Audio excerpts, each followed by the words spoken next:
చైనాలోని ఓ హైవే. రాత్రి సమయం కావడంతో వాహనాల రద్దీ లేదు. ఎలాగూ వెహికల్స్ రావట్లేదు కదా అని ఓ పేద రిక్షావాలా హైవే పైకి రిక్షా తొక్కుకుంటూ వచ్చేశాడు.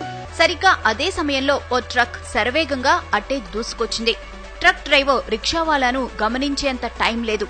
బ్రేక్ వేసేలోపే ప్రమాదం జరిగే పరిస్థితి వచ్చింది. సరిగ్గా అదే సమయంలో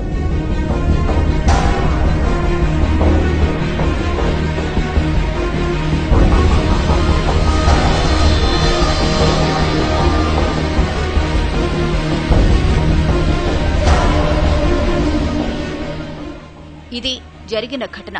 ట్రక్ డ్రైవర్ ఖచ్చితంగా ప్రమాదం జరిగిందని, తాను ఎవరినో గుద్దేశానని భావించి గబగబా ట్రక్ దిగి వచ్చాడు. అటు ఇటు అంతా చూశాడు. ఎక్కడా ఏమీ లేదు. ప్రమాదం జరిగిన ఆనవాళ్లు లేవు. అసలక్కడ ప్రమాదం జరిగితే కదా.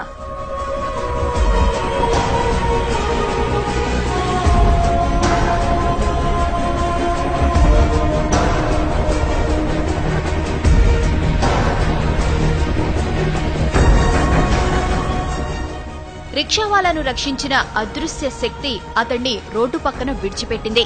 అతడు ఆరోగ్యంగా ఉన్నాడో లేదో తెలుసుకుంది. అతడు సరిగ్గానే ఉన్నాడని భావించి అక్కడి నుంచి మెల్లగా వెళ్లిపోయింది.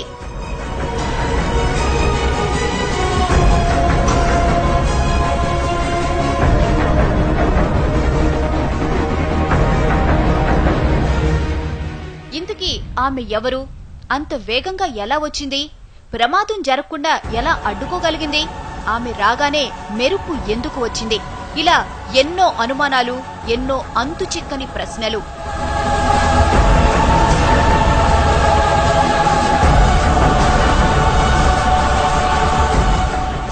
అంత వేగంగా మెరుపులా వచ్చింది కాబట్టి ఆమె ఖచ్చితంగా గ్రహాంతర వాసేనంటున్నారు కొందరు. గ్రహాంతర వాసే అయితే ప్రమాదం జరుగుతుందని ముందే ఎలా ఊహించిందని ప్రశ్నిస్తున్నారు ఇంకొందరు. అసలు గ్రహాంతర వాసికి మనిషిని రక్షించాల్సిన అవసరం ఏముందంటున్నారు. పైగా తల వరకు కప్పుకున్న డ్రెస్ కోడ్, నడక, నడత అన్నీ మానవుల తరహాలోనే ఉన్నాయి. అందుకే ఆమె గ్రహాంతరవాసి అనేందుకు అవకాశాలు లేవంటున్నారు ఇంకొందరు.